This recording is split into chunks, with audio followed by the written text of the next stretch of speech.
আসসালামু আলাইকুম ওয়া রাহমাতুল্লাহি ওয়া বারাকাতুহু।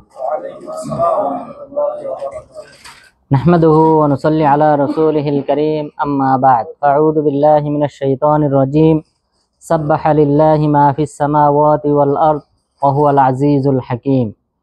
সম্মানিত উপস্থিতি, আজকে ইনশাআল্লাহ আমরা সূরা হাদিদ এবং সূরা মুজাদালা এই দুটি সূরার তাফসীর করব। তো সূরা হাদিদ, এই সূরার অর্থ হলো লোহা। তো লোহা আল্লাহ তাআলার দেওয়া একটা বিশেষ নিয়ামত এই পৃথিবীবাসীর জন্য, সেই সম্পর্কে আলোচনা করা হয়েছে এই সূরাতে। এবং লোহার আগমন পৃথিবীতে কিভাবে হয়েছে সেই বিষয়ে আলোচনা করা হয়েছে। এই কারণে এই সূরার নামকরণ করা হয়েছে সূরা হাদিদ। সূরার শুরুতে মহান রব্বুল আলামিন বিশেষভাবে এখন থেকে যে সকল সূরা আসবে অধিকাংশ সূরাই সাধারণত পরকালীন জীবনের প্রতি উদ্বুদ্ধ করা হয়েছে। আল্লাহ তাআলার তাওহীদের রুবুবিয়্যাহ, আল্লাহ তাআলার শক্তিমত্তা, আল্লাহ তাআলার সৃষ্টি ইত্যাদি বিষয় নিয়ে আলোচনা করা হয়েছে। তাওহীদের রুবুবিয়্যাহ, উলুহিয়্যাহ এবং আসমায়ে সিফাত, এই বিষয়গুলি নিয়ে মূলত আলোচনা করা হয়েছে। পরকালীন জীবন সম্পর্কে আলোচনা করা হয়েছে। এরপর থেকে যত সূরা আছে, সব সূরা, প্রায় অধিকাংশ সূরাতেই পরকালীন জীবনের আলোচনা আছে। তো এই সূরাটাও অনুরূপ। এই সূরাতে মহান রব্বুল আলামিন বলেছেন, সাব্বাহা লিল্লাহি মা ফিস সামাওয়াতি ওয়াল আরদ। আল্লাহ তাআলার গুণকীর্তন করে আসমান এবং জমিন, এই আকাশমণ্ডল এবং নবমণ্ডলে যা কিছু রয়েছে সবাই আল্লাহ তাআলার প্রশংসা করে, আল্লাহ তাআলার গুণকীর্তন করে। ওয়া হুয়াল আজিজুল হাকীম, তিনি হলেন পরাক্রমশালী, প্রজ্ঞাময়, জ্ঞানী। তো সেই আল্লাহ তাআলার প্রশংসা করে আসমান জমিনে যা কিছু আছে। এটা আসমানে ফেরেশতাগণ আছেন, এরপর আসমান সে নিজেও আল্লাহর প্রশংসা করে, জমিন নিজেও আল্লাহর প্রশংসা করে। জমিনের উপর যা কিছু আছে সৃষ্টিকুল, পাহাড় পর্বত এবং সেই সাথে জীবজন্তু, মানুষ, গাছপালা, তরুলতা সকলেই আল্লাহ তাআলার প্রশংসা করে। ওয়ালাকিল্লা তাফকাহুনা তাসবিহাকুম, কিন্তু তোমরা মানুষ হিসেবে তাদের গুণকীর্তন তোমরা বুঝতে পারো না। এরপর আমরা বলেছিলাম কোন শব্দ বলার মাধ্যমে তারা আল্লাহ তাআলা গুণকীর্তন করে। কোন শব্দ? সুবহানাল্লাহি ওয়া বিহামদিহি। সুবহানাল্লাহি ওয়া বিহামদিহি, এই শব্দ বলার মাধ্যমে তারা আল্লাহ তাআলার গুণকীর্তন করে, যেটা নূহ আলাইহিস সালাম তার সন্তানকে যখন ওসিয়ত করেছিলেন তখন দুইটা আমল করতে বলেছিলেন। তার মধ্যে একটা হলো যে সুবহানাল্লাহি ওয়া বিহামদিহি বলে আল্লাহ তাআলার জিকির করা, কেননা ওয়াহিয়া তাসবিহু খালক, মানে পুরা সৃষ্টিকুলের গুণকীর্তনের বাক্য হলো এই বাক্যটা। এরপর লা ইলাহা ইল্লাল্লাহ বলার পরামর্শ দিয়েছিলেন, কেননা লা ইলাহা ইল্লাল্লাহ বললে মিজানের পাল্লা এই ব্যক্তির সবচেয়ে বেশি ভারী হবে। তো এই দুটি আমলের কথা বলেছিলেন। নূহ আলাইহিস সালাম মৃত্যুর পূর্বে তার সন্তানকে ওসিয়ত করে গিয়েছিলেন। তো এই আয়াতে আল্লাহ তাআলা বললেন আসমান এবং জমিন এবং আকাশমণ্ডল, নবমণ্ডল, ভূমণ্ডল, এই সকল কিছুই আল্লাহ তাআলার প্রশংসা করে। এরপর আল্লাহ তাআলার দুইটি নাম, আজিজ পরাক্রমশালী, হাকিম তিনি প্রজ্ঞাময়, জ্ঞানী, এই দুটি অর্থ উল্লেখ করা হয়েছে, দুটি নাম উল্লেখ করা হয়েছে। লাহু মুলকুস সামাওয়াতি ওয়াল আরদ, আসমান জমিনের রাজত্ব আল্লাহ তাআলার জন্য। ইউহয়ি ওয়া ইউমীত, আল্লাহ তাআলা জীবন দান করেন, মৃত্যু দান করেন। তাহলে এগুলা হলো আল্লাহ তাআলার ক্ষমতা, তাওহীদের রুবুবিয়্যাহ। আল্লাহ তাআলা যে রব, সৃষ্টিকর্তা, রিজিকদাতা, মৃত্যুদাতা, এই সকল কাজের মালিক হলেন আল্লাহ তাআলা। তো সেইগুলি আল্লাহ তাআলা উল্লেখ করেছেন যে তিনি জীবন দান করেন, মৃত্যু দান করেন। ওহু আলা কুল্লি শাইইন কাদির, তিনি সব কিছু করতে সক্ষম। ওয়াল আউয়াল ওয়াল আখির ওয়াল যাহির ওয়াল বাতিন, এরপর আল্লাহ তাআলা তার আরো চারটি নাম এখানে উল্লেখ করেছেন। ওয়াল আউয়াল, তিনি হলেন প্রথম, অর্থাৎ তার পূর্বে কেউ ছিল না, কোনো কিছু ছিল না তার পূর্বে, আল্লাহ তাআলাই হলেন প্রথম। সুতরাং আসমান জমিন, আরশ, এরপর যা কিছু আছে, কুরসি, কোনো কিছুই ছিল না। ফেরেশতাগণ, মানুষ, জিনজাতি, কোনো কিছুই ছিল না, শুধুমাত্র আল্লাহ তাআলা ছিলেন। এরপর আল্লাহ তাআলা ইচ্ছা পোষণ করেছেন সৃষ্টি করার, তিনি সৃষ্টি করেছেন। কেন সৃষ্টি করেছেন? ইবাদতের জন্য। কেন তিনি ইবাদতটা চান? কারণ আল্লাহ তাআলা পছন্দ করেন, ভালোবাসেন যে সৃষ্টিকুল তার উপাসনা করুক। এই ভালোবাসার চাওয়া থেকে আল্লাহ তাআলা সকল সৃষ্টিকুল সৃষ্টি করেছেন এবং তারা আল্লাহ তাআলার গুণকীর্তন করে। মানুষের মধ্যে অনেকে করে, অনেকে করে না, জিন জাতির মধ্যে অনেকে করে, অনেকে করে না, কিন্তু বাকি সকল সৃষ্টিকুল একমাত্র আল্লাহ তাআলার উপাসনা করে। হুয়াল আউয়াল, তিনি হলেন প্রথম, ওয়াল আখির, তিনি সর্বশেষ। অর্থাৎ এই সব কিছু যদি ধ্বংস হয়ে যায়, সৃষ্টিকুল সব যদি আল্লাহ তাআলা মিটিয়ে ফেলেন, ধ্বংস করে ফেলেন, সর্বশেষ তিনিই থাকবেন, আর কেউ থাকবে না। ওয়াজ-যাহির ওয়াল বাতিন, ওয়াজ-যাহির মানে যিনি হলেন বিজয়ী, সকল সৃষ্টিকুলের উপর তিনি হলেন বিজয়ী, প্রকাশ্য, তিনি বিজয়ী। ওয়াল বাতিন, এবং তিনি গুপ্ত। অর্থাৎ এখানে দুটি অর্থ রয়েছে। গুপ্ত বলতে একটা অর্থ হলো যে তিনি সৃষ্টিকুলের দৃষ্টির আড়ালে, সৃষ্টিকুলের দৃষ্টির আড়ালে আছেন তিনি।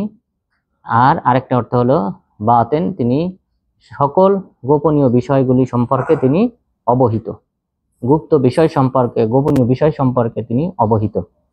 তাহলে তিনি হলেন প্রথম, তিনি সর্বশেষ, তিনি হলেন বিজয়ী, এবং তিনি হলেন গুপ্ত। ওহুয়া বিকুল্লি শাইইন আলিম, তিনি সকল বিষয় সম্পর্কে অবহিত। তাহলে ইতিমধ্যে আল্লাহ তাআলার 5টি নাম, 7টি নাম ইতিমধ্যে উল্লেখ করা হয়েছে। আজিজ, হাকিম, কদির, আউয়াল, আখির, যাহির, বাতিন, এবং সেই সাথে 8ম নাম আলিম। এই নামগুলি আল্লাহ তাআলার ইতিমধ্যে উল্লেখ করা হয়েছে। এরপর মহান রব্বুল আলামিন বলেছেন, হুয়াল্লাযী খালাকাস সামাওয়াতি ওয়াল আরদা ফি সিত্তাতি আইয়াম, আল্লাহ তাআলাই আসমান জমিন সৃষ্টি করেছেন 6 দিনে। তো 6 দিনে তিনি সৃষ্টি করেছেন। তাহলে এর পূর্বে, এই সৃষ্টি করার পূর্বে কোনো কিছুই ছিল না, আসমান জমিন বলতে কোনো কিছু ছিল না। আর এই সৃষ্টির পূর্বে, এর পূর্বে অর্থাৎ আসমান জমিন সৃষ্টির পূর্বে কিন্তু আল্লাহ তাআলা আরশ সৃষ্টি করেছিলেন। আরশ ছিল, ওয়া কানা আরশুহু আলাল মা, আরশ ছিল এবং পানিও ছিল। আর আল্লাহ তাআলার আরশটা ছিল পানির উপর, ওয়া কানা আরশুহু আলাল মা, পানির উপর ছিল আল্লাহ তাআলার আরশ। এরপর যখন আল্লাহ তাআলা সৃষ্টি করার ইচ্ছা পোষণ করলেন যে 7টি আসমান 7টি জমিন সৃষ্টি করবেন, তখন এটা সৃষ্টি করার পর তারপর আল্লাহ তাআলা সুম্মাস্তাওয়া ইলাল আরশ, সুম্মাস্তাওয়া ইলাস সামাই ফাসাওয়াহুন্না সাবআ সামাওয়াত, আল্লাহ তাআলা এরপর মনোনিবেশ করলেন 7 আসমানের দিকে, এটাকে 7টি আসমানে বিভক্ত করলেন। এরপর এই 7 আসমানের উপরে আল্লাহ তাআলা তার আরশ নিয়ে ওখানে থাকেন। তাহলে আল্লাহ তাআলার অবস্থান হলো 7 আসমানের উপরে আরশে। আর ইতিপূর্বে 7 আসমান 7 জমিন সৃষ্টি করার পূর্বে তিনি ছিলেন, আরশ ছিল এবং পানি ছিল। আরো সৃষ্টিকুল থাকতে পারে, কিন্তু আমাদেরকে যতটুকু জানানো হয়েছে, অবহিত করা হয়েছে, সেটা হলো এইগুলি। এরপর আরো একটা বিষয় আসে, কলম। আউয়ালু মা খালাকাল্লাহুল কলাম, আল্লাহ তাআলা সর্বপ্রথম যা সৃষ্টি করেছেন সেটা হলো কলম। এটার ব্যাখ্যা অনেক আলেমগণ বলেছেন যে এই কলমটা সৃষ্টি কখন করেছেন, যখন 7 আসমান 7 জমিন সৃষ্টি করার ইচ্ছা পোষণ করেছেন, তখন তিনি প্রথমে কলমকে সৃষ্টি করেছেন। কলমকে সকল সৃষ্টিকুলের তাকদীর 50,000 বছর পূর্বে, সৃষ্টির 50,000 বছর পূর্বে, তাহলে আসমান জমিন সৃষ্টির 50,000 বছর পূর্বে বা তারও আগে আল্লাহ তাআলা কলম সৃষ্টি করেছেন। এরপর যা কিছু সৃষ্টি করবেন কলমের মাধ্যমে লিপিবদ্ধ করিয়েছেন, যে কখন কোন ব্যক্তি পৃথিবীতে আসবে, তার রিজিক কি হবে, সব কিছু আল্লাহ তাআলা আগেই 50,000 বছর পূর্বে নির্ধারণ করেছেন। তাহলে এই দৃষ্টিকোণ থেকে হবে কলমটা হবে 3 নম্বরে, অর্থাৎ আরশ, পানি, তারপরে কলম। কিন্তু অনেক আলেমগণ বলছেন যেহেতু হাদিসে বলা হয়েছে আউয়ালু মা খালাকাল্লাহুল কলাম, সর্বপ্রথম সৃষ্টির মধ্যে যা সৃষ্টি করেছেন তিনি সেটা হলো কলম, এই হাদিস থেকে অনেক মুহাদ্দিসিনগণ বলেছেন যে না, আরশ, পানি এগুলি সকল কিছুর পূর্বেই আল্লাহ তাআলা কলমকে সৃষ্টি করেছেন। যেহেতু হাদিসে বলা হয়েছে আউয়ালু মা খালাকাল্লাহ, আল্লাহ তাআলা সর্বপ্রথম যা সৃষ্টি করেছেন, তাহলে সৃষ্টির মধ্যে সর্বপ্রথম কলম। তাহলে কলমকে আল্লাহ তাআলা সৃষ্টি করেছেন, আরশ সৃষ্টি করেছেন, পানি সৃষ্টি করেছেন, 7 আসমান 7 জমিন সৃষ্টি করেছেন। এরপর 7 আসমান 7 জমিনের মাঝে যারা বসবাস করবে তাদেরকে সৃষ্টি করেছেন, এবং তাদের বসবাসের জন্য যা কিছু প্রয়োজন, তাদের এই পৃথিবীতে টিকে থাকার জন্য যা কিছু প্রয়োজন সেগুলি আল্লাহ তাআলা সৃষ্টি করেছেন। তাহলে আসমান জমিন সৃষ্টি করেছেন 6 দিনে। সুম্মাস্তাওয়া আলাল আরশ, এরপর তিনি আরশে সমন্বিত হয়েছেন। ইয়ালামু মা ইয়ালিজু ফিল আরদ ওয়া মা ইয়াখরুজু মিনহা, তিনি জানেন যা কিছু পৃথিবীতে প্রবেশ করে, ওয়া মা ইয়াখরুজু মিনহা, যা কিছু পৃথিবী থেকে ওঠে বের হয় সেটা সম্পর্কে আল্লাহ তাআলা জানেন। ওয়া মা ইয়ানজিলু মিনাস সামাই ওয়া মা ইয়ারুজু ফিহা, এবং যা কিছু অবতীর্ণ হয় আসমান থেকে এবং যা কিছু আসমানে ওঠে সে সম্পর্কে আল্লাহ তাআলা জানেন। জমিনে যা কিছু প্রবেশ করে, যেমন জমিনের ভিতরে আমরা যে সকল বীজ বপন করি, জমিনের ভিতরে যে সকল হাইওয়ানাত বসবাস করে, জীবজন্তু বসবাস করে, এরপর জমিনে প্রবেশ করা বলতে বোঝায় আসমান থেকে যে সকল ফেরেশতারা পৃথিবীতে আসেন তাদের সম্পর্কে আল্লাহ তাআলা জানেন। ওমা ইয়াখরুজু মিনহা, জমিন থেকে যা কিছু বের হয়, যে সকল গাছপালা তরুলতা উদ্ভিদ উৎপন্ন হয় সেগুলি সম্পর্কে আল্লাহ তাআলা জানেন। জমিনে যে সকল গুপ্তধন, এরপর যে সকল খনিজ সম্পদ আল্লাহ তাআলা রেখেছেন সে সকল সম্পর্কে আল্লাহ তাআলা জানেন। এরপর ওমা ইয়ানজিলু মিনাস সামা, আসমান থেকে যা কিছু অবতীর্ণ হয়, বৃষ্টিপাত অবতীর্ণ হয়, এরপর ফেরেশতাগণ আসমান থেকে পৃথিবীতে আসেন। ওমা ইয়ারুজু ফিহা, এবং যা কিছু আসমানে ওঠে সে সম্পর্কে আল্লাহ তাআলা জানেন। জমিন থেকে যে সকল বান্দারা ভালো আমল করে তাদের ভালো আমলগুলি আল্লাহ তাআলার নিকট পৌঁছানো হয়, ফেরেশতাগণ আল্লাহ তাআলার দরবারে যান, ইত্যাদি বিষয়কে বোঝানো হয়েছে। ওয়া হুয়া মাআকুম আইনামা কুনতুম, আল্লাহ তাআলা তোমাদের সাথে আছেন তোমরা যেখানেই থাকো না কেন। তো আল্লাহ তাআলা যেখানে আমরা থাকি না কেন সেখানেই আছেন, এটা অর্থ হলো সত্তাগতভাবে নন। অর্থাৎ আমরা জানি যে আল্লাহ তাআলা সাত আসমানের উপরে আছেন, আর রহমানু আলাল আরশি ইস্তাওয়া, আল্লাহ তাআলা আরশে সমসীন হয়েছেন, আর আরশটা হলো সাত আসমানের উপরে। তাহলে আল্লাহ তাআলা আরশেই আছেন, আর আমাদের সাথে আছেন কিভাবে? আল্লাহ তাআলার ইলমের দিক থেকে আল্লাহ তাআলা আমাদের সম্পর্কে জানেন, এই জ্ঞানের দিক থেকে আল্লাহ তাআলা আমাদের সাথে আছেন। এরপর তিনি দেখেন, সাত আসমানের উপর থেকে আল্লাহ তাআলা আমাদেরকে দেখেন, দেখার দিক থেকে তিনি আমাদের সাথে আছেন। এরপর মুসাআদা, সহযোগিতা করার ক্ষেত্রে আল্লাহ তাআলা আমাদের সাথে আছেন। বান্দার কখন কি প্রয়োজন আল্লাহ তাআলা বান্দাকে সাহায্য করেন, সহযোগিতা করেন। তাহলে ইত্যাদি দিক থেকে আল্লাহ তাআলা আমাদের সবার সাথে আছেন, আমাদের কথা শুনেন, আমাদের উঠা বসা নড়াচড়া সব কিছু সম্পর্কে তিনি অবহিত। এই দৃষ্টিকোণ থেকে বলা হয়েছে তিনি তোমরা যেখানেই থাকো না কেন আমি তোমাদের সাথে আছি। কিন্তু সত্তাগতভাবে না, সত্তাগতভাবে না। এটা কেন? কারণ হলো যদি আমরা বলি যে আল্লাহ তাআলা আমাদের সবার সাথে আছেন, তারপর সত্তাগতভাবে তিনি সব জায়গায় আছেন, তাহলে যে সমস্যাটা সেটা হলো যে আল্লাহ তাআলা হলেন পুত পবিত্র। আল্লাহ তাআলা হলেন পুত পবিত্র। এই পৃথিবীতে অসংখ্য স্থান রয়েছে, ময়লাময় স্থান। এই ময়লাময় স্থানেও আবশ্যক হয়ে যায় বলা যে এখানেও কে আছেন? নাউযুবিল্লাহ, আল্লাহ তাআলা আছেন। এটা একটা দিক। দ্বিতীয় আরেকটা দিক, যদি আমরা বলি তিনি সব জায়গায় আছেন, সর্বত্র বিরাজমান, তাহলে যে আকীদাটা আবশ্যক হয়ে যায় সেটা হলো যে আমার সাথে আছে, আপনার সাথে আছে, জমিনের সাথে আছেন, তারপর মাটির সাথে আছে, বাতাসের সাথে আছেন, সবকিছু। তার মানে সবকিছু আল্লাহ। নাউযুবিল্লাহ। এই যে সর্বস্ববাদ, যে সবকিছু আল্লাহ, খোদা, এটা হলো সুফিবাদের আকীদা। তারপর হিন্দুদের আকীদা যে সবকিছু খোদা, সবকিছু আল্লাহ, এটা হলো হিন্দুদের আকীদা। এবং সেই সাথে সর্বস্ববাদ যে সকল সুফিবাদ রয়েছে তাদের আকীদা যে আল্লাহ তাআলা সর্বত্র আছেন এবং তার মানে সবকিছু খোদা, সবকিছু আল্লাহ, আল্লাহ তাআলা সবকিছুর সাথে মিশে আছে। এই আকীদা যদি কেউ পোষণ করে এটা কুফরি আকীদা। কেউ যদি মনে করে আল্লাহ তাআলা, তাহলে এই ব্যক্তিটাও নিজেকে আল্লাহ তাআলা দাবিকারী এবং পরোক্ষভাবে সে নিজেকে আল্লাহ দাবিকারী। কারণ যেহেতু তিনি সব জায়গায় আছেন, তার সাথেও আছেন, সবকিছুর সাথে মিশে আছে, তাহলে সবকিছু খোদা। যেমন হিন্দুদের আকীদা যে কোনো একজন হিন্দু দেখতে পেল যে শাপলা পাতার উপর একটা ব্যাঙ বসে আছে। এই ব্যাঙকে একটা সাপ ধাওয়া করেছে। ধাওয়া করার পর এই ব্যাঙটা পানিতে লুকিয়েছে। লুকানোর পর সে বলতেছে হরির উপর হরি, হরি শোভা পায়, হরিকে দেখে হরি হরিতে লুকায়। অর্থাৎ তাহলে হরির উপর হরি, অর্থাৎ এই শাপলা পাতার উপর, শাপলা পাতাটাও হরি, খোদা, এর উপর বসে আছে ব্যাঙ, ব্যাঙও হরি, আর হরিকে দেখে, সাপকে দেখে ব্যাঙ পানিতে লুকায়, হরি হরিতে লুকায়। তাহলে এই সাপটাও হরি, ব্যাঙটাও হরি, এরপর এই পানিতে লুকায়, পানিও হরি, সব কিছু হরি। নাউযুবিল্লাহ। এই যে আকীদা, এটা আবশ্যক হয়ে যায় যদি আমরা এই কথা বলি।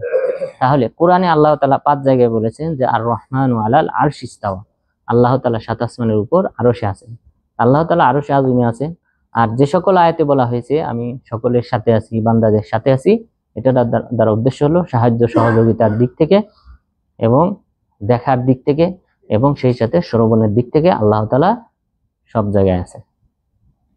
আমাদের প্রধানমন্ত্রী যদি তিনি বলেন যে আমি বাংলাদেশের প্রত্যেক নাগরিকের সাথে আছি, এটা দ্বারা কি আমরা এটা বুঝি যে তার মানে তিনি আমাদের সবার সাথে লেগে আছেন? না, তার মানে এটা বোঝাইতে চান যে আমার বাংলাদেশের নাগরিক কোনো দেশে গিয়ে যদি সে সমস্যায় পড়ে, পাসপোর্টের সাপোর্ট লাগে এবং আমাদের রাষ্ট্রীয় কোনো সাপোর্টের প্রয়োজন হয়, সেই সাপোর্ট আমরা করব। এটা বোঝায় সাহায্য সহযোগিতা যা প্রয়োজন আমরা সেটা করব, আমরা এটাও বুঝি।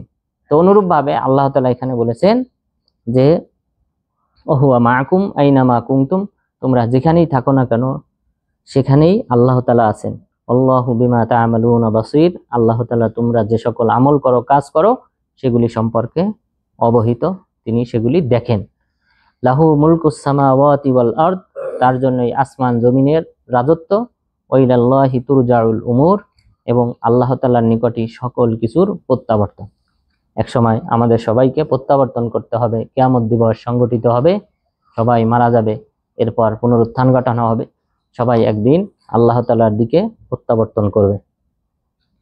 ইউলিজুল লাইলা ফিন নাহারি ওয়া ইউলিজুন নাহারা ফিল লাইল, আল্লাহ তাআলা রাত্রিকে প্রবেশ করান দিনের মধ্যে আর দিনকে প্রবেশ করান রাতের মধ্যে। অর্থাৎ এখন আমরা যে সময়টাতে বসবাস করছি, এখন দিন বড় তুলনামূলক রাতের চেয়ে। এটাকেই বোঝানো হয়েছে যে আল্লাহ তাআলা কখনো কখনো দিনকে লম্বা করেন, বড় করেন, আবার কখনো কখনো রাতকে বড় করেন, আবার কোনো কোনো সময় দিনকে ছোট করেন, রাতকে ছোট করেন। এটাই হলো উদ্দেশ্য যে ইউলিজুল লাইলা ফিন নাহার, আল্লাহ তাআলা রাত্রিকে দিনের মধ্যে প্রবেশ করান, ও ইউলিজুন নাহারা ফিল লাইল, এবং তিনি দিনকে প্রবেশ করান রাতের মাঝে। অর্থাৎ মৌসুমের পরিবর্তন যেটা হয়, এটা আল্লাহ তাআলার দেওয়া একটা বড় নিয়ামত। ওহু আলিমুম বিযাতিস সুদূর, তিনি মানুষের অন্তর্যামী। আলিমুম বিযাতিস সুদূর, তিনি সব কিছু সম্পর্কে, মানুষের অন্তরে যা কিছু রয়েছে সেই অন্তর্যামী, অন্তরের খবর সম্পর্কে তিনি অবহিত।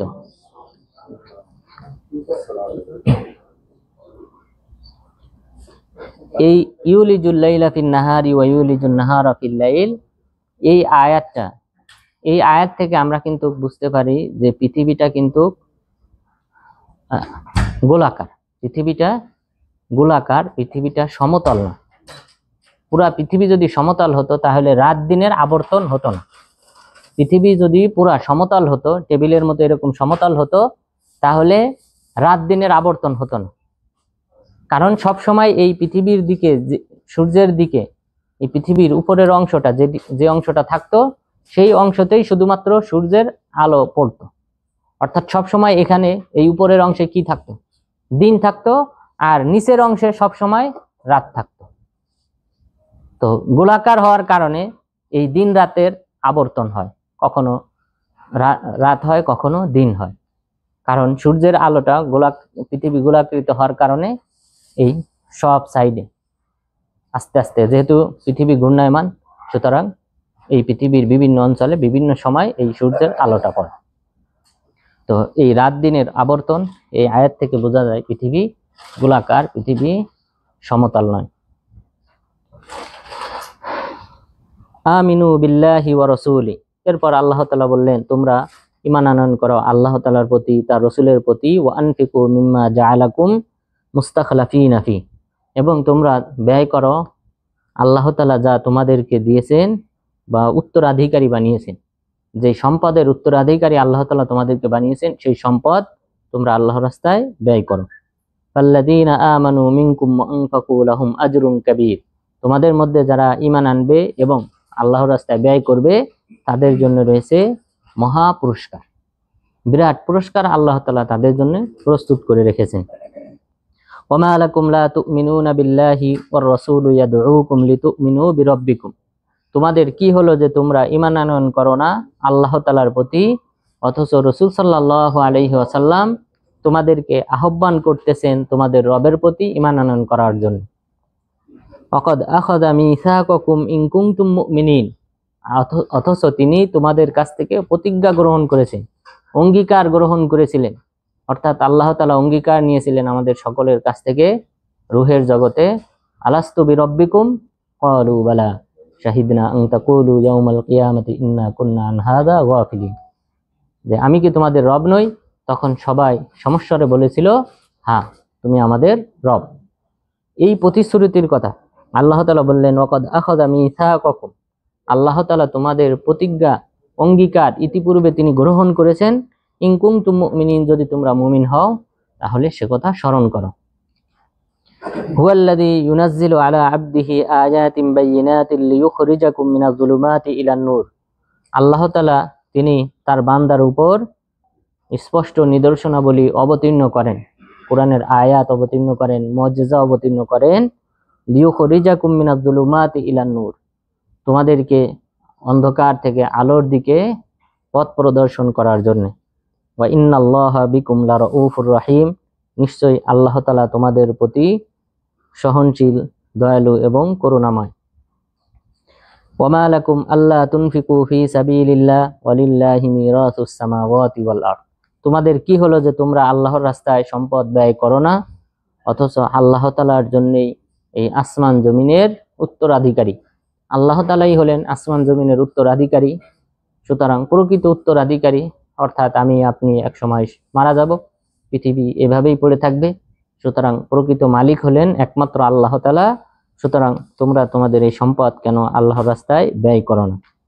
লা ইয়াস্তাবি মিনকুম মান আনফাকা মিন ক্বাবলিল ফাতহি ওয়া কাতাল, তোমাদের মধ্যে তারা কখনোই সমান নয় যারা আল্লাহর রাস্তায় সম্পদ ব্যয় করেছে মক্কা বিজয়ের পূর্বে এবং যারা যুদ্ধ করেছে মক্কা বিজয়ের পূর্বে।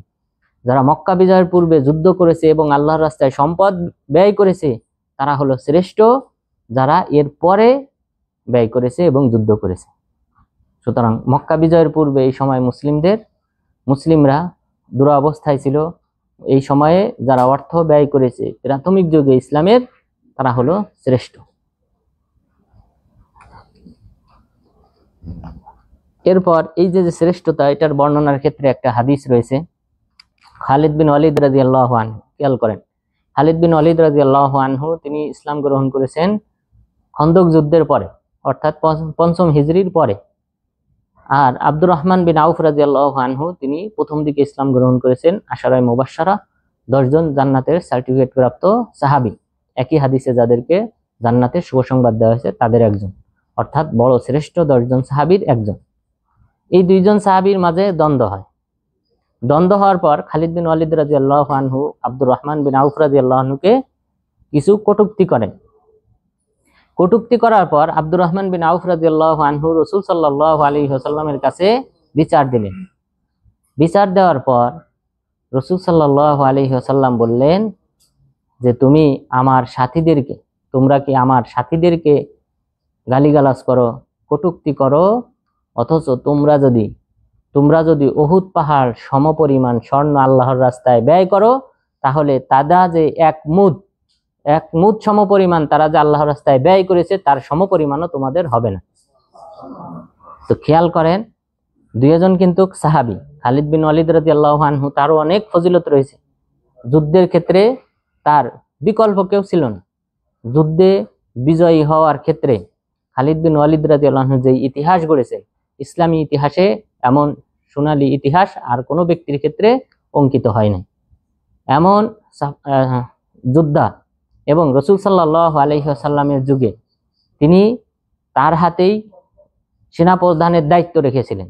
আবু বকর রাদিয়াল্লাহু আনহু তার পুরাটা ২.৫ বছরে তার হাতেই সেনাপ্রধানের দায়িত্ব রেখেছিলেন। এরপর ওমর রাদিয়াল্লাহু আনহুর যুগেও প্রাথমিক পর্যায়ে তিনি সেনাপ্রধান হিসেবে ছিলেন। তো এমন একজন সাহাবী যার বিশাল মর্যাদা রয়েছে, সেই সাহাবীকে বলা হয়েছে যে তুমি যদি উহুদ পাহাড় সমান স্বর্ণ ব্যয় করো আল্লাহর রাস্তায়, তাহলে আব্দুর রহমান বিন আউফ যিনি প্রথম দিকে ইসলাম গ্রহণ করেছেন, তিনি যদি এক মুদ সমান ৬০০ গ্রাম ৬০০ গ্রাম সমপরিমাণ কোনো ছাতু অথবা সাধারণ চাউল গম ইত্যাদি যদি আল্লাহর রাস্তায় দান করে, তার সমপরিমাণ হবে না তোমার উহুদ পাহাড় সমান স্বর্ণের পাহাড়। তো তাহলে চিন্তা করেন কত বড় ব্যবধান। যারা ইসলামের প্রথম যুগে যারা মুসলিমদের পাশে দাঁড়িয়েছে, ইসলাম গ্রহণ করেছে, তাদের মর্যাদা অনেক বেশি যারা পরে ইসলাম গ্রহণ করেছে তাদের চেয়ে। অনুরূপভাবে যেই সকল ব্যক্তিরা মুসলিমদের বিপদ মুহূর্তে পাশে দাঁড়াবে, অবশ্যই তাদের মর্যাদা অন্যান্য ব্যক্তিদের চেয়ে বেশি হবে। ফিলিস্তিনবাসী তাদের পাশে যে ব্যক্তি দাঁড়াবে আর যে ব্যক্তি সাধারণ মুসলিমদের মাঝে অর্থ ব্যয় করবে, এই দুই শ্রেণীর মাঝে অবশ্যই বিশাল ব্যবধান থাকবে। যে ব্যক্তি এই সকল দুর্দশাগ্রস্ত মুসলিমদের পাশে দাঁড়াবে, অবশ্যই তাদের দানের সওয়াবের পরিমাণ অত্যধিক বেশি হবে। তো এইভাবে ইসলামের প্রথম যুগে যারা দাঁড়িয়েছিল, আল্লাহ তাআলা তাদের মর্যাদা এই আয়াতে উল্লেখ করেছেন যে লা ইয়াস্তাবি মিনকুম মান আনফাকা মিন ক্বাবলিল ফাতহি ওয়া কাতাল, তোমাদের মধ্যে যারা মক্কা বিজয়ের পূর্বে দান করেছিল এবং জিহাদ করেছিল তারা কখনোই সমান নয়। যারা পরে জিহাদ করেছে এবং যারা পরে দান করেছে, উলাইকা আ'যামু দারাজাতাম মিনাল্লাযীনা আনফাকু মিন বা'দু ওয়া কাতালু, তারা যারা পূর্বে জিহাদ করেছিল এবং পূর্বে দান করেছিল তারা অধিক বেশি মর্যাদাশীল তাদের চেয়ে যারা পরে দান করেছে এবং পরে যুদ্ধ করেছে। ওয়াকুল্লা ওয়াদাল্লাহুল হুসনা, তবে আল্লাহ তাআলা উভয় শ্রেণীকে উত্তম প্রতিদানের প্রতিশ্রুতি দিয়েছেন, অর্থাৎ জান্নাতের প্রতিশ্রুতি সবাইকে দেওয়া হয়েছে। যারা মক্কা বিজয়ের পূর্বে ইসলাম গ্রহণ করেছে, পরে ইসলাম গ্রহণ করেছে, সবাইকেই জান্নাতের শুভ সংবাদ দেওয়া হয়েছে। তবে তাদের মর্যাদা অনেক বেশি যারা মক্কা বিজয়ের পূর্বে দান করেছে, পূর্বে জিহাদ করেছে। আল্লাহু বিমা তা'মালুনা খবীর, আল্লাহ তাআলা তোমরা যা আমল করো সে সম্পর্কে অবগত আছেন। মান যাল্লাযী ইউকরিদুল্লাহা করদান হাসানান ফায়ুদাইফাহু লাহু ওয়া লাহু আজরুন কারীম, তোমাদের মধ্যে কে আছে আল্লাহ তাআলাকে উত্তম ঋণ দান করবে, আল্লাহ তাআলা বিনিময়ে তাকে বহুগুণ বেশি সওয়াব দান করবেন এবং তার জন্য সম্মানজনক পুরস্কার প্রস্তুত করে রাখা হয়েছে। এই আয়াতে আল্লাহ তাআলা কর্জে হাসানা তথা ঋণ দেওয়া, মানুষকে টাকা ধার দেওয়া, এই সম্পর্কের যে ফজিলত সেই সম্পর্কে উল্লেখ করেছেন। দেখেন, এই ঋণ দেওয়াটাকে আমরা তো ঋণ দেই কাকে? মানুষকে, পার্শ্ববর্তী কোনো ব্যক্তিকে, প্রতিবেশীকে, পরিচিত ব্যক্তিকে আমরা ঋণ দিই। আল্লাহ তাআলা সেই ঋণটাকে ব্যাখ্যা করেছেন কিভাবে? মান যাল্লাযী ইউকরিদুল্লাহা, তোমাদের মধ্যে কে আছে আল্লাহ তাআলাকে ঋণ দেবে। ঋণ তো আমরা আল্লাহকে দেই না। বাইতুল্লাহ, কাবা ঘরের নাম বাইতুল্লাহ, আল্লাহর ঘর। বাইতুল্লাহ আল্লাহর ঘর। তো আল্লাহর দিকে নিসবত করার কারণে এই বাইতুল্লাহর মান সম্মান বহুগুণ বেশি অন্যান্য বাইতুল্লাহর চেয়ে, অন্যান্য ঘরের চেয়ে। ঠিক অনুরূপভাবে মাসের মধ্যে একটা মাস রয়েছে যেই মাসের দিকে নিসবত করা হয়েছে আল্লাহ তাআলার দিকে, সেটা হলো কোন মাস? মুহররম মাস, শাহরুল্লাহিল মুহররম, আল্লাহর মাস যার নাম মুহররম।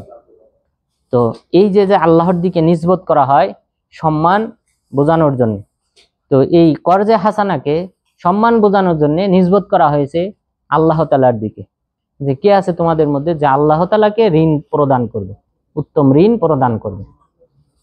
আর কেউ ঋণ প্রদান করলে ফায়ুদাইফাহু লাহু, আল্লাহ তাআলা তাকে এর প্রতিদান বহুগুণ বৃদ্ধি করে দিবেন, চক্র বৃদ্ধি হারে তাকে প্রতিদান দান করবেন। এরপরে বললেন ওয়ালাহু আজরুন কারীম, এবং তার জন্য রয়েছে সম্মানজনক পুরস্কার। সুতরাং ঋণ দেওয়ার এটা বিরাট একটা ফজিলত রয়েছে। তো ঋণ দেওয়ার ক্ষেত্রে সবাই চেষ্টা করবেন ঋণ প্রদানের ক্ষেত্রে নিজেদের একটা আলাদা একটা ফান্ড তৈরি করার, যে 1 লাখ 2 লাখ টাকা এটা নির্দিষ্ট থাকবে আপনার আইডিয়াতে, যে এই টাকাটা শুধু আমি রাখবো, নিজে কোনো সময় নিজের কাজে ব্যয় করব না, এটা শুধু থাকবে ঘুরপাক খাবে ঋণ দেওয়ার ক্ষেত্রে। যে কোনো একজনকে ঋণ দিলাম, সে দেওয়ার পর আরেকজনকে দিলাম, অর্থাৎ এই টাকাটা যেন আপনার দৃষ্টিতে ওয়াকফ হিসেবে থাকলো, আপনি এইটা ঋণ হিসেবে ব্যবহার করবেন। যখন কেউ ঋণ চায় তাকে ওই টাকাটার মধ্যে সীমাবদ্ধর মধ্যে আপনি ঋণ দেবেন। কারণ আপনারা জানেন দেশে অনেক ধরনের ধোঁকাবাজ, অনেকে ঋণ নেয় কিন্তু কার টাকা ফেরত দেয় না। তো এই জাতীয় সমস্যা থেকে এড়ানোর জন্য যে আপনি নির্দিষ্ট করে অবশ্যই আমানতদারিতা খুঁজে বের করার চেষ্টা করবেন, এরপর ঋণ দেবেন যেন এই অক্ষকৃত এই টাকাটা যেন এটা যদি আপনার হাত ছাড়া হয়ে যায় যেন আপনি তেমন বড় ধরনের কোনো ক্ষতিগ্রস্ত না হন। এই হিসেবে আপনি এরকম একটা আলাদা প্রত্যেক প্রবাসীর একটা ফান্ড থাকা দরকার ঋণের জন্য। কারণ আপনারা জানেন আমাদের দেশে প্রত্যেক ঘরে ঘরে, প্রত্যেক মহল্লায়, পাড়ায় এখন এই সুদি কারবার ঢুকে গেছে। বড় বড় সুদিরাম তৈরি হয়েছে প্রায় অধিকাংশ গ্রামে। অর্থাৎ আগে তো ছিল বিভিন্ন ব্যাংক দিত, সংস্থা দিত, কিন্তু এখন ব্যক্তি ব্যক্তি বড় বড় সুদিরাম হয়ে দাঁড়িয়েছে। এলাকার বিভিন্ন ব্যক্তি আছে যারা তাদের কাজই এটা, সুদের মাধ্যমে টাকা লাগিয়ে টাকা ইনকাম করে। তো এদেরকে থামানোর জন্য অবশ্যই ঋণের ব্যবস্থা চালু থাকতে হবে। এটা ঝুঁকিপূর্ণ হলেও, এই যুগে ঝুঁকিপূর্ণ হলেও সবাই চেষ্টা করবেন যে কোনো একটা অ্যামাউন্ট আপনার দৃষ্টিতে, আপনার আয়ত্তে থাকবে, যেটা আপনি শুধুমাত্র ঋণ দেওয়ার কাজে লাগাবেন। বিনিময়ে আল্লাহ তাআলা এই মহা পুরস্কারের কথা যে উল্লেখ করেছেন সেটা ইনশাআল্লাহ অবশ্যই আল্লাহ তাআলা দান করবেন। আল্লাহ তাআলা যেন আমাদেরকে এমন একটা ফান্ড তৈরি করার তৌফিক দান করেন, আমিন। এরপর মহান রব্বুল আলামিন বললেন, ইয়াউমা তারাল মুমিনিনা ওয়াল মুমিনাত ইয়াসআ নূরুহুম বাইনা আইদিহিম ওয়া বিআইমানিহিম। স্মরণ করো সেই দিবসের কথা যে সময়ে আপনি মুমিনদেরকে দেখবেন, মুমিন নর নারীদেরকে দেখবেন, ইয়াসআ নূরুহুম বাইনা আইদিহিম ওয়া বিআইমানিহিম, যেই মুমিন নর নারীদের নূর, জ্যোতি তাদের সামনে এবং ডানে, এটা এই নূরটা চমকাতে থাকবে। এই মুমিনদেরকে আল্লাহ তাআলা নূর দান করবেন, যেই নূরটা তাদের সামনে ডানে চমকাইতে থাকবে। বুশরাকুমুল ইয়াউম, আজ তোমাদের জন্য শুভ সংবাদ, জান্নাতুন তাজরি মিন তাহতিহাল আনহার খালিদিনা ফিহা।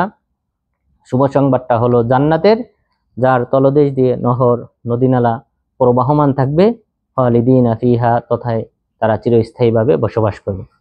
তো জান্নাতে প্রাসাদটা হবে উপরে, নিচ দিয়ে নহর নদীনালা এগুলি প্রবাহিত থাকবে।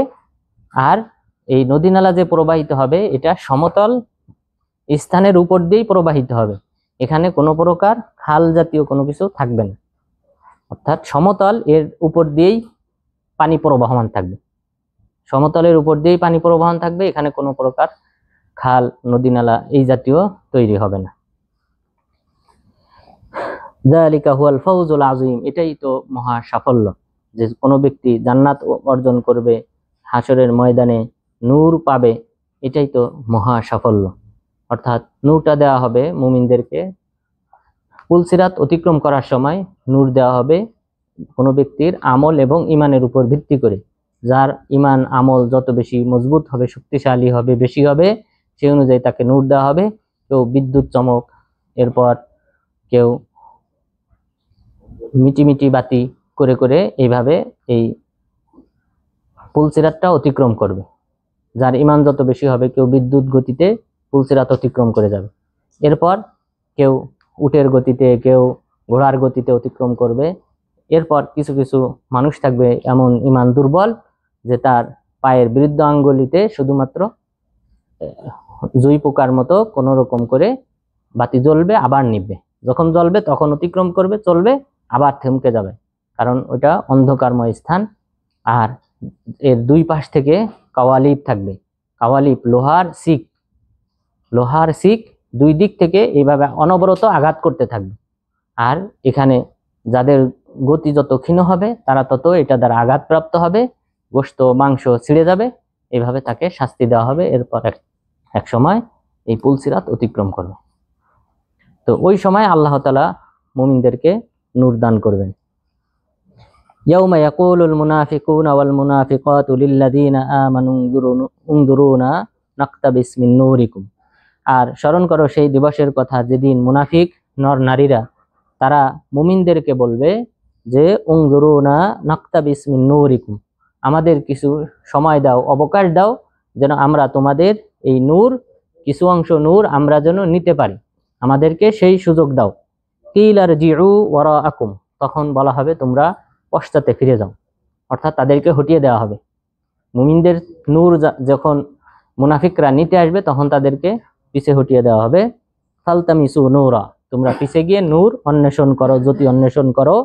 ফাযুরিবা বাইনাহুম বিসুরিন লাহু বাবুম বাতিনুহু ফীহির রাহমা ওয়া যাহিরুহু মিন কিবালিহিল আযাব। এরপর এই মুমিনদের মাঝে আর মুনাফিকদের মাঝে একটা আড়াল তৈরি করা হবে, লাহু বাব, সেই আড়াল, সেই দেওয়ালের আবার গেট থাকবে, সেই গেটের বাতিনহু ফিহির রহমা, ওই গেটের ভিতরে থাকবে রহমত, দয়া, আরাম আয়েশ, ওয়াজাহিরুহু মিন কিবালিহিল আযাব, এবং বাহিরের অংশে থাকবে শাস্তি। তাহলে মুমিনদের নূর যখন নিতে আসবে তখন তাদেরকে দেওয়াল তৈরির মাধ্যমে তাদেরকে আড়াল করে দেওয়া হবে। ইনাদুনাহুম আলাম নাকুম মাকুম, তখন তারা তাদেরকে আহ্বান করবে, অর্থাৎ মুনাফিকরা মুমিনদেরকে আহ্বান করে বলবে আলাম নাকুম মাকুম, দুনিয়াতে কি আমরা তোমাদের সাথে ছিলাম না? কারণ মুনাফিকরা আসলে, মুনাফিক বলা হয় তাদেরকে যারা ইসলাম গ্রহণ করেছে প্রকাশ্যে, ইসলাম গ্রহণ করেছে প্রকাশ্যে, আশহাদু আল্লা ইলাহা ইল্লাল্লাহ ওয়া আন্না মুহাম্মাদার রাসূলুল্লাহ, এই বাক্য যারা প্রকাশ্যে পাঠ করেছে তারা হলো করেছে, কিন্তু অন্তরে তারা ঘৃণা করে, অন্তরে তারা ঈমান আনে নাই, অন্তরে আল্লাহ এবং আল্লাহ রাসূলকে ঘৃণা করে, এই সকল ব্যক্তিদেরকে মুনাফিক বলা হয়। তো প্রকৃতপক্ষে মুনাফিকরা তো মুসলিমদের সুরতে, মুসলিমদের লিবাসে, মুসলিমদের সুরতে, আকৃতিতে, লিবাসেই তারা পৃথিবীতে বড় হয়েছে। তো এই কারণে তারা বলবে যে আলাম নাকুম মাকুম, আমরা কি তোমাদের সাথী ছিলাম না? তারা তো সাথী ছিল, কিন্তু অন্তরে তো তারা কুফরি পোষণ করত, এটাই ছিল বড় পার্থক্য। ক্বালু বালা ওয়ালাকিন্নাকুম ফাতানতুম আনফুসাকুম, কিন্তু তোমরা নিজেদেরকে ফিতনায় ফেলেছো, ওয়া তারাব্বাসতুম, এবং তোমরা আমাদের ক্ষতির আশঙ্কায় তোমরা অপেক্ষমান ছিলে, ওয়ারতাবতুম, তোমরা সন্দেহ পোষণ করেছিলে, অগররাতকুমুল আমানি, এবং তোমাদেরকে ধোঁকাগ্রস্ত করেছে তোমাদের আশা আকাঙ্ক্ষা, তোমাদের সুউচ্চ আশা আকাঙ্ক্ষা বিলাসিতা তোমাদেরকে ধোঁকাগ্রস্ত করেছে। হাত্তা যা আমরুল্লাহ, এমনকি আল্লাহর নির্দেশ তথা তোমাদের মৃত্যু এসে গেছে। অগররাকুম বিল্লাহিল গরুর, আর আল্লাহ তাআলা সম্পর্কে প্রতারক তোমাদেরকে প্রতারিত করেছে, ধোঁকাগ্রস্ত করেছে। অর্থাৎ গরুর বলতে এখানে বোঝানো হয়েছে শয়তান, শয়তান তোমাদেরকে প্ররোচিত করেছে, ধোঁকা দিয়েছে। ফালিয়াউমা লা ইউখাযু মিনকুম ফিদিয়া ওয়ালা মিনাল্লাযীনা কাফারু, আজ তোমাদের থেকেও কোনো প্রকার ফিদিয়া গ্রহণ করা হবে না এবং কাফেরদের থেকেও না। তাহলে মুনাফিক এবং কাফের সবাই একই, তাদের থেকে কোনো প্রকার ফিদিয়া, বদলা, অর্থাৎ দুনিয়াতে মানুষ শাস্তি থেকে বাঁচার জন্য অর্থের বিনিময়ে বাঁচতে পারে, ফিদিয়া দিতে পারে, কিন্তু পরকালে তাদের পক্ষ থেকে কোনো প্রকার ফিদিয়া গ্রহণ করা হবে না। মাওয়াকুমুন নার, তোমাদের ঠিকানা হবে জাহান্নাম, হিয়া মাওলাকুম, এটাই তোমাদের জন্য উপযুক্ত, ওয়াবিসাল মাসির, এবং এটা কতই না নিকৃষ্ট স্থান, কতই না নিকৃষ্ট আবাসস্থল। এরপর আল্লাহ তাআলা মুমিনদেরকে লক্ষ্য করে বলেছেন, আলাম ইয়ানি লিল্লাযীনা আমানু আন তাখশা কুলুবুহুম লিযিকরিল্লাহ ওয়া মা নাযালা মিনাল হক, মুমিনদের কি এখনো সময় হয় নাই যে তাদের অন্তর বিগলিত হবে আল্লাহ তাআলার জিকিরে, এবং আল্লাহ তাআলার পক্ষ থেকে যে সত্য অবতারিত হয়েছে সেই সত্যের জন্য তাদের অন্তর বিগলিত হবে, সেই সময় কি এখনো হয় নাই? এটা কিন্তু মুমিনদেরকে আল্লাহ তাআলা সম্বোধন করেছেন আল্লাহ তাআলা অভিমুখী হওয়ার জন্য, অন্যায় অশ্লীল ফাহিশি কাজ পরিহার করার জন্য আল্লাহ তাআলা মুমিনদেরকে সম্বোধন করেছেন। এই আয়াতটি পাঠ একদা ফুজাইল ইবনে ইয়াদ রাহিমাহুল্লাহ, ফুজাইল ইবনে ইয়াদ রাহিমাহুল্লাহ তিনি দ্বিতীয় শতক হিজরির একজন বিখ্যাত আলেম, বিখ্যাত মুহাদ্দিস ফুজাইল ইবনে ইয়াদ রাহিমাহুল্লাহ, তিনি ডাকাত ছিলেন। এই খোরাসান অঞ্চলে তিনি ডাকাতি করতেন এবং প্রসিদ্ধ ডাকাত ছিলেন, লোকজন ভয় পেত। একদা রাতে তিনি দেখলেন যে এরকম একদল লোক তারা বলা বলি করতেছে যে রাতে এখন আর সফর করা যাবে না, কারণ ফুজাইল ইবনে ইয়াদ আমাদের উপর আক্রমণ করতে পারে। তো উনি শুনতেছেন তাদের এই কথোপকথন, তিনি আড়াল থেকে তাদের এই কথোপকথন শুনতেছেন যে তারা মুসলিমরা ভয় পায় আমাকে, যে আমি তাদের উপর আক্রমণ করব রাতের আধারে, এই কারণে তারা তাদের সফর যাত্রা থামিয়ে দিয়েছে। এরপর এই ব্যক্তি ডাকাতি করতে গিয়ে সেখানে দেখেন যে এক ব্যক্তি কোরআন তেলাওয়াত করতেছে এবং কোরআন তেলাওয়াতের সময় এই আয়াত পাঠ করতেছে, আলাম ইয়ানি লিল্লাযীনা আমানু আন তাখশা কুলুবুহুম লিযিকরিল্লাহ ওয়া মা নাযালা মিনাল হক, মুমিনদের কি এখনো সময় হয় নাই যে তারা তাদের অন্তর বিগলিত হবে আল্লাহ তাআলার স্মরণে, আল্লাহ তাআলার জিকিরে এবং আল্লাহ তাআলার পক্ষ থেকে যে কোরআন অবতীর্ণ হয়েছে সেই সত্য গ্রহণে তাদের অন্তর বিগলিত হবে, নরম হবে। সেই সময় কি এখনো হয় নাই? এই আয়াত শোনার পর তখন তিনি তওবা করেন। তওবা করে এরপর থেকে তিনি দেখেন বিখ্যাত মুহাদ্দিস হয়ে যান। মুসলিমদের মধ্যে প্রসিদ্ধ বিখ্যাত দ্বিতীয় হিজরির কোনো আলেমের নাম উল্লেখ করলে অবশ্যই ফুজাইল ইবনে ইয়াদ রাহিমাহুল্লাহর নাম উল্লেখ করতে হয়। এমন বিখ্যাত একজন মুহাদ্দিস হন পরবর্তীতে। তো সুতরাং এই সকল খিতাব, এই সম্বোধন আমাদেরকে বুঝতে হবে। আল্লাহ তাআলা যেভাবে সম্বোধন করেছেন, এই সম্বোধন আমাদেরকে বুঝতে হবে, অনুধাবন করতে হবে এবং আল্লাহ তাআলার অভিমুখী হতে হবে। ওয়ালা ইয়াকুনু কাল্লাযীনা উতুল কিতাবা মিন ক্বাবলু, এবং এই মুমিনরা তাদের মতো হবে না যাদেরকে আমি কিতাব দান করেছিলাম ইতিপূর্বে, ফাতালা আলাইহিমুল আমাদ ফাকাসাত কুলুবুহুম, এরপর তাদের সময় যখন তাদের উপর লম্বা হলো, দীর্ঘ সময় যখন অতিক্রম হলো, এই কিতাব দেওয়ার পর দীর্ঘ যুগ যখন তাদের উপর অতিবাহিত হলো, ফাকাসাত কুলুবুহুম, তখন তাদের অন্তর কঠোর হয়ে গেল।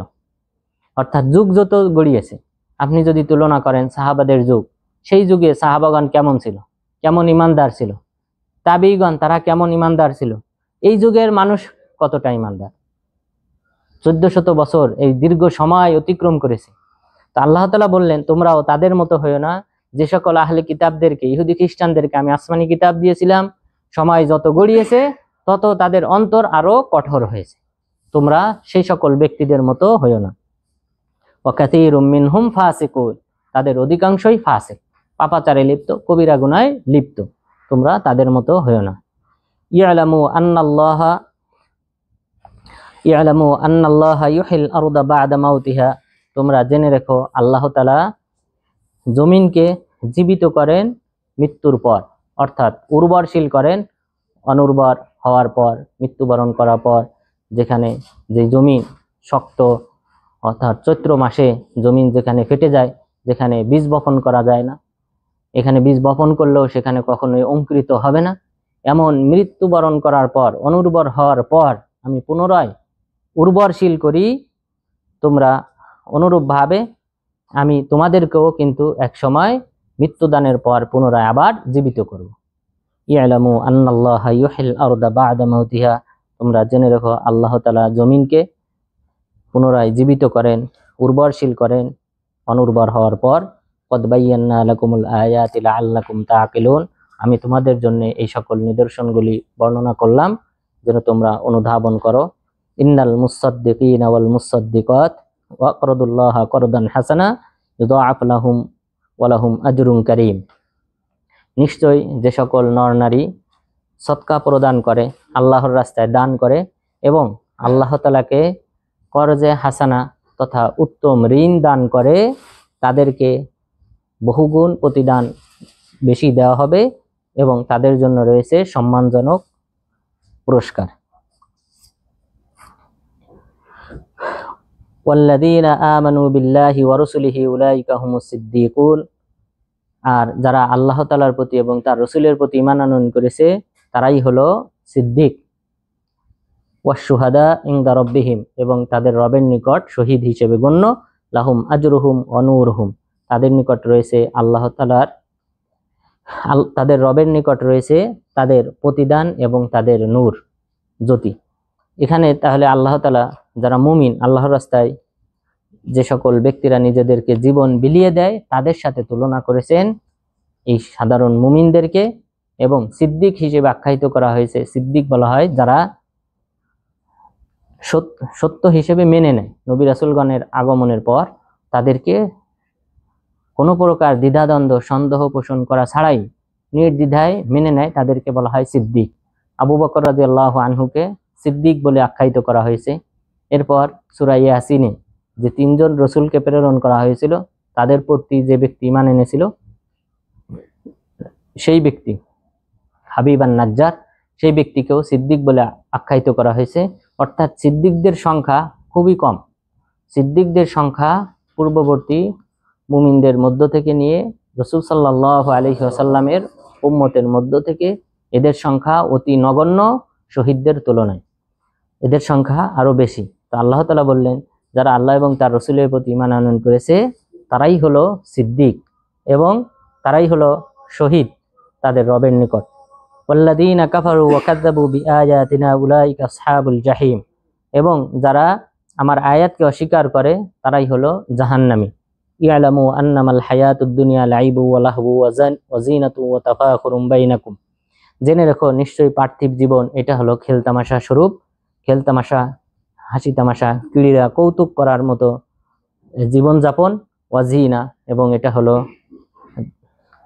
চাকচিক্যময় একটা জীবন, তাফাখুরুম বাইনাকুম, এবং এই পার্থিব জীবনটা হলো পরস্পরের উপর গর্ব অহংকার প্রকাশ করা, একজন আরেকজনের উপর গর্ব করে। তো এই গর্ব করার জীবন হলো এই পার্থিব জীবন। ওয়া তাকাসুরুম ফিল আমওয়ালি ওয়াল আওলাদ, এবং ধন সম্পদ এবং ছেলে সন্তান এবং সন্তান এবং সেই সাথে সম্পদের ব্যাপারে প্রাচুর্য অর্জন করার স্থান হলো এই পার্থিব জীবন।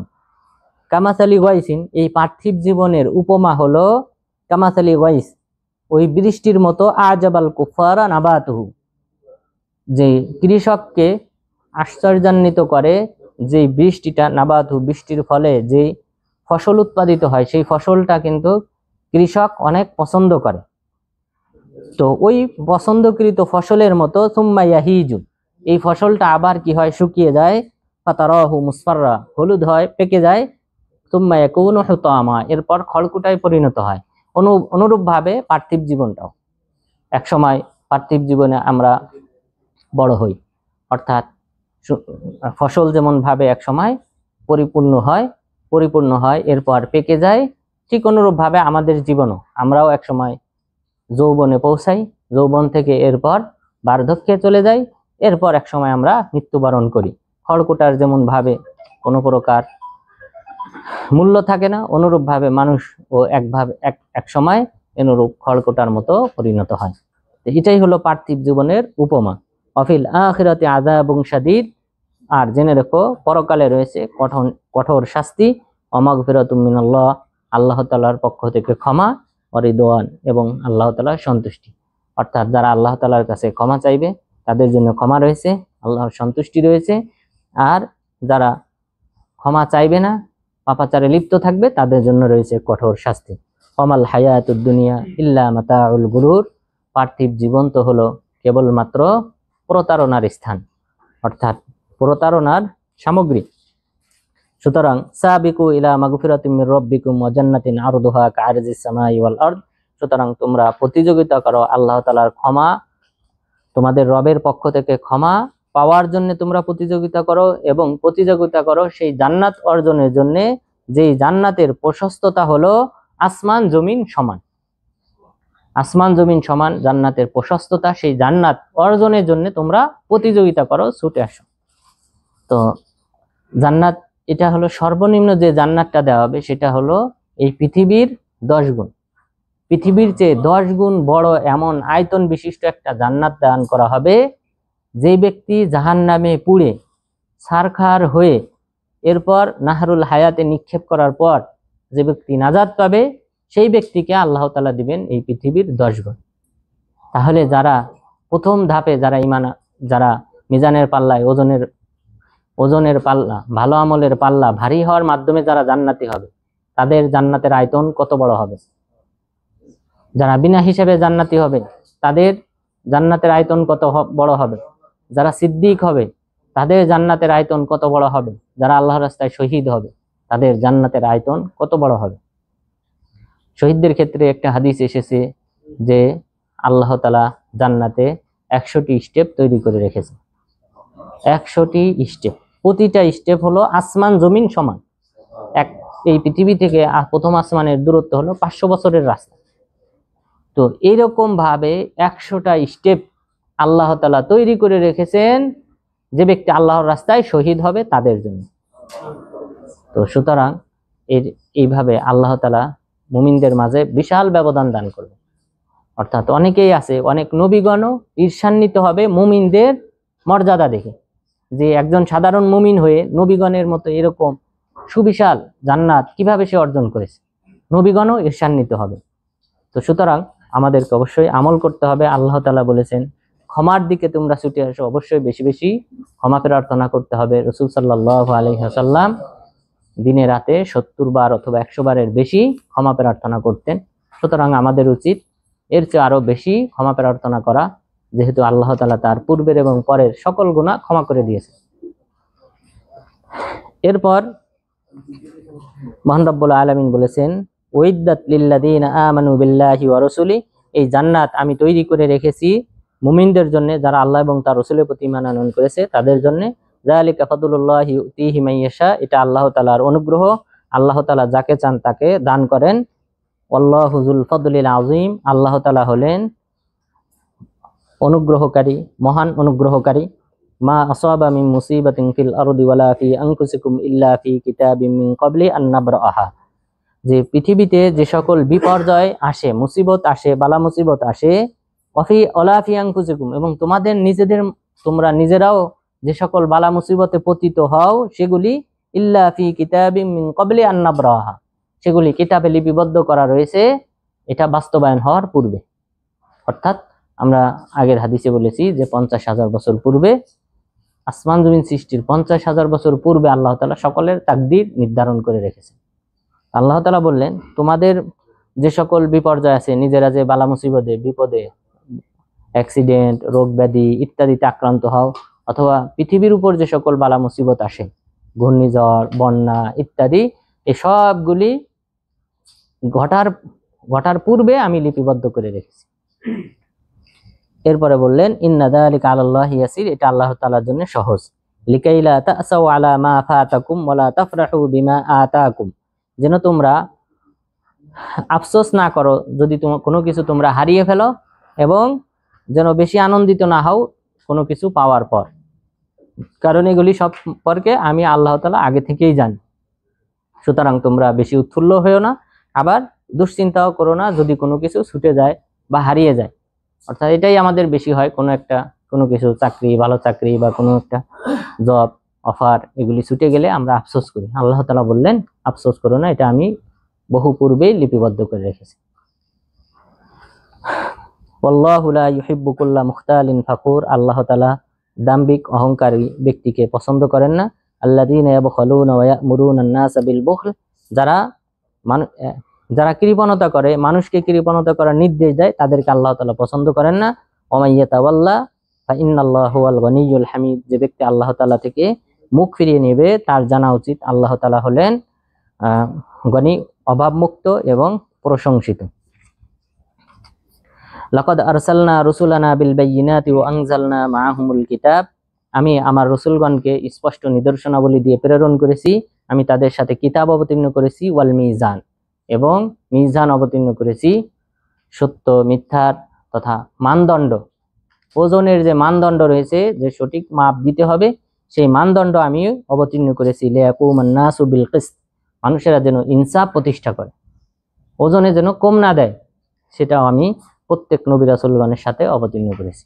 তাহলে ওজনে কম দেওয়া এটা নিষিদ্ধ ছিল সকল উম্মতের কাছে। সকল নবী রাসূলগণ, একজন নবীর উম্মতকে ধ্বংস করা হয়েছিল শুধুমাত্র ওজনে কম দেওয়ার জন্য। কোন নবী? শুআয়ব আলাইহিস সালাম। শুআয়ব আলাইহিস সালামের সম্প্রদায়কে আল্লাহ তাআলা ওজনে কম দেওয়ার জন্য ধ্বংস করেছিলেন। ওয়া আনজালনাল হাদিদা ফীহি বাসুন শাদীদ ওয়া মানাফিউ লিন-নাস, আমি লোহা অবতীর্ণ করেছি, ফীহি বাসুন শাদীদ, ইহাতে রয়েছে প্রচন্ড শক্তি, ওয়া মানাফিউ লিন-নাস, মানুষের জন্য বিবিধ উপকার। লোহা ব্যতীত আপনি যদি কল্পনা করেন পৃথিবী অসম্ভব। এই লোহার মাধ্যমেই কিন্তু এই যে যত বিল্ডিং বলেন, এখানে যে রড ব্যবহার করা হয় এটা লোহা। এই লোহা ব্যতীত মানে পৃথিবী কল্পনা করাও অসম্ভব। এই লোহাতে রয়েছে প্রচন্ড শক্তি, এত 100 তলা 100-150 তলা বিল্ডিং তৈরি হচ্ছে এই লোহার উপর ভিত্তি করে টিকে রয়েছে। এই প্রচন্ড শক্তিধর লোহা আল্লাহ তাআলা কি বললেন? ওয়া আনজালনাল হাদিদ, আমি এই লোহাকে অবতীর্ণ করিয়েছি। অবতরণ হয় উপর থেকে নিচের দিকে, অর্থাৎ এই লোহা যেন এসেছে আসমান থেকে, উপর থেকে পৃথিবীতে। এবং বর্তমান বিজ্ঞানীরা এটা স্বীকার করেন যে পৃথিবীর যে শক্তি রয়েছে অথবা আমাদের এই সূর্যের যে শক্তি রয়েছে, সেই শক্তি দিয়ে এই লোহার কণিকা তৈরি হওয়া সম্ভব না। এটা আল্লাহ তাআলার বিশেষ সৃষ্টি, যা আল্লাহ তাআলা দেখেন এই পৃথিবীতে খনিজ সম্পদ দিয়ে রেখেছেন লৌহতে, এবং এই লোহা মূল্যেও কিন্তু তুলনামূলক অন্যান্য খনিজ সম্পদের চেয়ে কম। তো এই লোহার ব্যবহারও অত্যধিক বেশি, এবং আল্লাহ তাআলা বললেন এটা আমি আসমান থেকে অবতীর্ণ করেছি। তো এটা আল্লাহ তাআলা বিশেষভাবে সৃষ্টি করেছেন এই পৃথিবীতে, যেটা আল্লাহ তাআলা বলেছেন আমি আসমান থেকে অবতীর্ণ করেছি। এটা পৃথিবীর শক্তি দিয়ে এটা তৈরি হয়নি। ওয়ালিয়ালাম আল্লাহ মাইয়ানসুরুহু ওয়া রাসূলুহু, আর এই যে সকল নিয়ামত আমি দিয়েছি এটা এই জন্য যে আমি জানতে চাই, বা আল্লাহ তাআলা জানতে চান যে কে তাকে সাহায্য করে এবং তার রসুলগণকে সাহায্য করে বিল গায়ব, না দেখে। আল্লাহ তাআলাকে না দেখে কে আল্লাহ এবং তার রসুলকে সাহায্য করতে চায় আমি সেটা দেখতে চাই। ইন্নাল্লাহা কাবিয়্যুন আজিজ, নিশ্চয় আল্লাহ তাআলা শক্তিশালী পরাক্রমশালী। ওয়ালাকাদ আরসালনা নূহান ওয়া ইব্রাহিম ওয়া জাআলনা ফি যুররিয়াতিহিমা নুবুওয়া ওয়াল কিতাব, আমি ইতিপূর্বে নূহ আলাইহিস সালাম এবং ইব্রাহিম আলাইহিস সালামকে প্রেরণ করেছিলাম এবং তাদের সন্তানদের মধ্যে নবুয়াতকে নির্ধারিত করেছিলাম এবং কিতাবকে নির্ধারিত করেছি। সুতরাং নবুয়াত নূহ আলাইহিস সালাম এবং ইব্রাহিম আলাইহিস সালামের বংশধরের মাঝে সীমাবদ্ধ, অন্য কোনো নবীর বা অন্য কোনো ব্যক্তিদের মধ্যে নাই।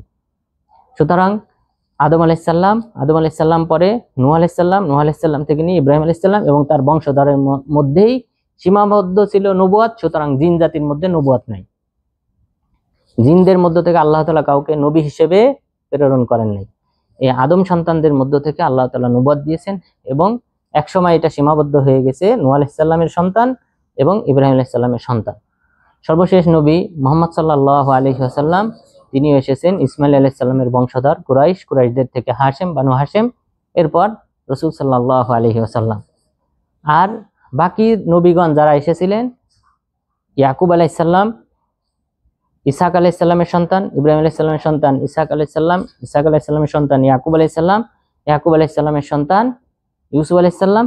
এরপর এই বংশধারায় ইয়াকুব আলাইহিস সালাম, ইউসুফ আলাইহিস সালামের বংশধারাতে নবীগণ এসেছেন, দাউদ আলাইহিস সালাম, মুসা আলাইহিস সালাম, সুলাইমান আলাইহিস সালাম, তার এই সকলেই ইউশা বিন নুন, তারা সকলেই ইয়াকুব আলাইহিস সালামের বংশধর। তো এই দুইজন নবীর মাঝেই কিন্তু সীমাবদ্ধ নবুয়াত। সুতরাং জিন জাতির মধ্যে নবুয়াত নাই, জিন জাতিদের মধ্যে আছে সতর্ককারী।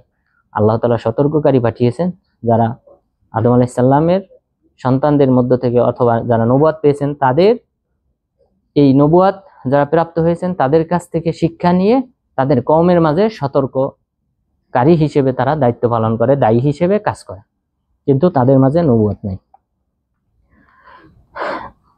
ফামিনহুম মুহতাদ, তাদের মধ্যে অনেকে আছে হেদায়েত প্রাপ্ত, ওয়া কাসীরুম মিনহুম ফাসিকুন, এবং তাদের মধ্যে অনেকেই রয়েছে পাপাচারে লিপ্ত। তাহলে নবীর সন্তান তাদের মধ্যেও অনেকেই হেদায়েত প্রাপ্ত, আবার অনেকেই কবিরা গুনাহে লিপ্ত। সুম্মা কফাইনা আলা আথারিহিম বিরুসুলিনা, এরপর আমি তাদের পর্যায়ক্রমে আমি অনেক নবী রাসূলগণ প্রেরণ করেছি। ওয়া কফাইনা বিঈসা ইবনে মারইয়াম, এরপর আমি পর্যায়ক্রমে ঈসা আলাইহিস সালামকে নবী হিসেবে প্রেরণ করেছিলাম। ওয়া আতাইনাহুল ইনজিল, তাকে আমি ইনজিল কিতাব দান করেছিলাম। ওয়া জাআলনা ফি কুলুবিল্লাযিনা তাবাউহু রাফাতান ওয়া রাহমা, আর তাকে যারা অনুসরণ করেছিল তাদের অন্তরে আমি মায়া মমতাবোধ সৃষ্টি করেছিলাম। ওয়া রাহবানিয়াতান ইবতাদাউহা মা কাতাবনাহা আলাইহিম ইল্লা ইবতিগা রিদওয়ানিল্লাহ, এবং তারা বৈরাগ্যবাদ, সন্ন্যাসবাদ তারা আবিষ্কার করেছিল, আমি সেটা তাদের উপর ফরজ করি নাই, কিন্তু তারা সেটা নিজেরাই এটা আবিষ্কার করেছিল আল্লাহ তাআলার সন্তুষ্টি অর্জনের জন্য। ফামা রাওহা হাক্কা রিআয়াতিহা, কিন্তু তবুও তারা তার হক যথাযথভাবে আদায় করেনি। অর্থাৎ তারা যে একটা বিধান চালু করে যে জঙ্গলে একাকী স্থানে, পাহাড়ে, পর্বতে, নির্জনে এলাকায় গিয়ে উপাসনা করা, এটা তারা নিজেরা আবিষ্কার করেছে। আল্লাহ তাআলা বলেছেন মা কাতাবনাহা আলাইহিম, এটা আমি তাদের উপর ফরজ করিনি, তারা নিজেরা নিজেদের উপর ফরজ করে নিয়েছে, এবং তারপরেও এই আমলটাও তারা সঠিকভাবে পরবর্তীতে করে নাই। তো এই সন্ন্যাসবাদ ইসলামে হারাম, লা রাহবানিয়াতা ফিদ্দিন। রাসূল সাল্লাল্লাহু আলাইহি ওয়াসাল্লাম বলেছেন ইসলামে, এই ধর্মে কোনো প্রকার বৈরাগ্যবাদ নেই। কেউ যে একাকী জীবনযাপন করবে এটা ইসলামে জায়েজ নেই। রাসূল সাল্লাল্লাহু আলাইহি ওয়াসাল্লামের কাছে 3 ব্যক্তি আসলেন। আসার পর রাসূল সাল্লাল্লাহু আলাইহি ওয়াসাল্লামকে না পেয়ে তার কোন স্ত্রীদের কাছে জিজ্ঞাসা করলেন যে তিনি কেমন আমল করেন। তারা আমলের বর্ণনা দিলেন, রাতে তাহাজ্জুদ পড়েন, এরপর আল্লাহর জিকির করেন, কোরআন তেলাওয়াত করেন ইত্যাদি। যখন শুনলো তারা বলল, তাদের মধ্যে একজন বলল যে আমি দিনে সিয়াম পালন করব, সিয়াম ভঙ্গ করব না। আরেকজন বলল আমি সারা রাত জেগে তাহাজ্জুদের সালাত আদায় করব। আরেকজন বলল আমি লা আতাজাওয়াজুন নিসা, আমি বিবাহ করব না, আমি আল্লাহর ইবাদতে নিজের জীবন পার করে দেব। তখন এই তিনজনের কথা পরবর্তীতে রাসূল সাল্লাল্লাহু আলাইহি ওয়াসাল্লাম আসার পর যখন জানলেন, তাদেরকে জিজ্ঞাসা করলেন তোমরাই কি এই কথাগুলো বলেছো? তারা বললেন হ্যাঁ বলেছি। তখন তিনি বললেন ইন্নী আতাজাওয়াজুন নিসা মান রাগিবা আন সুন্নতি ফালাইসা মিন্নী, যে আমি বৈবাহিক জীবনে জড়িয়েছি, যদি কেউ আমার এই সুন্নত থেকে বিমুখ হয় সে আমার উম্মতের অন্তর্ভুক্ত না। তো এই তিনজন ব্যক্তির উদ্দেশ্য কি ছিল? ভালো, তারা আমলের কথাই বলেছে, যে একজন সারাদিন সিয়াম পালন করবে, আরেকজন তাহাজ্জুদের সালাত আদায় করবে সারা রাত জেগে, আরেকজন বিবাহ বন্ধনে আবদ্ধ হবে না, কারণ দুনিয়াবি যে সকল ঝামেলা, সন্তান হলে, স্ত্রী থাকলে দুনিয়া নিয়ে ব্যস্ত হয়ে পড়বে, এটা এই ঝামেলা থাকবে না, সর্বদা ইবাদতে জীবন কাটিয়ে দেবে। উদ্দেশ্য তো ভালো, আমলও সৎ আমল, কিন্তু রাসূল সাল্লাল্লাহু আলাইহি ওয়াসাল্লাম বললেন যে আমার সুন্নত থেকে বিমুখ হলে সে আমার উম্মতের অন্তর্ভুক্ত না। তাহলে সুন্নতই হলো এটা, যেটা রাসূল সাল্লাল্লাহু আলাইহি ওয়াসাল্লাম জীবনযাপন করেছেন। আমল বেশি হলে সেটা আল্লাহর নিকট গ্রহণযোগ্য না, বরং আমলটা হতে হবে রাসূল সাল্লাল্লাহু আলাইহি ওয়াসাল্লামের পদ্ধতি অনুযায়ী, পরিমিত, সীমিত, তিনি যেভাবে আমল করেছেন সেভাবেই হতে হবে। এর বাহিরে আমল করলে সেটা আল্লাহর নিকট কবুল হবে না, সেটা বিদআত হিসেবে গণ্য হবে। এখানে আল্লাহ তাআলা বললেন মা কাতাবনাহা আলাইহিম ইবতাদাউহা, তারা নিজেরা আবিষ্কার করেছে বিদআত, তারা নিজেরা বিদআত আবিষ্কার করেছে, আমি এটা তাদের উপর খরচ করিনি। তাহলে বৈরাগ্যবাদ আমাদের ইসলাম ধর্মে জায়েজ। এই মর্মে আরো অনেক হাদিস রয়েছে। বিভিন্ন সাহাবী এসে বলেছেন হে আল্লাহর রাসূল, আমরা খাসি হতে চাই, অন্ডকোষ ফেলে দিতে চাই, যেন আমাদের এই বৈবাহিক জীবনের ঝামেলা না থাকে। রাসূল সাল্লাল্লাহু আলাইহি ওয়াসাল্লাম তাদেরকে নিষেধ করেছেন। তো সুতরাং বৈরাগ্যবাদ এটা ইসলাম কখনোই গ্রহণ করে না। ফাআতাইনাল্লাযীনা আমানু মিনহুম আজরাহুম, তাদের মধ্যে যারা ঈমান এনেছিল আমি তাদেরকে প্রতিদান দিয়েছি। ওয়া কাসীরুম মিনহুম ফাসিকুন, তাদের অধিকাংশই আবার ফাসিক, পাপাচার, কবিরা গুনাহে লিপ্ত। তাহলে এই যে সম্বোধন আল্লাহ তাআলা বলতেছেন, নূহ আলাইহিস সালামের সন্তানদের কথা উল্লেখ করলেন, ইব্রাহিম আলাইহিস সালামের সন্তানদের কথা উল্লেখ করলেন, যে তাদের মধ্যেও অনেকে আছে পাপাচারে লিপ্ত, কবিরা গুনাহে লিপ্ত।